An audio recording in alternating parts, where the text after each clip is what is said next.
бауырыма жіберіп жібердім. Енді ертең кешке қарай келетін қылсаласық қой Алматыға. Бір сөзім таңертең келсе де болады бәрібір. Алла риза болсын өзіңе. Жарайды, мына енді әкем соған бүйрегінде тас бар дейді, соң простатиті бар енді ол кісінің. Соның бәріне ем болсын деп енді бірінші Алла ем Алладан ғой, енді өзіңе де рахмет. Алдында дана балалар алып ішті, жақсы деп жатыр ғой.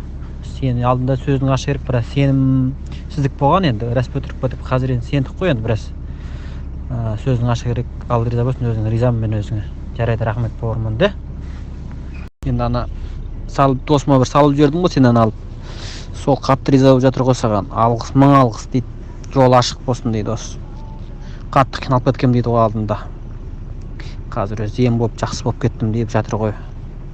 Содан кейін енді көп елдің батасын, ризашылығын алып жатсың ғой, енді жолың ашық болсын бауырым. Өстіп дами беріңдер. Енді қазір сөздің ашы керек, неше түрлі өтірік нәрселер көбейіп кетті. Олар енді анандай пайдасы жоқ та адамға. Осындай бір кішкентай болса да халыққа пайдаларың тие баса адамдарға. Бәр адамның алғыс, ризалығын алсаңдар, жолдарың ашық болады ғой, дами беріңдер өстіп. Басқа айтарымыз жоқ енді, алғыстан басқа. Жарайсың.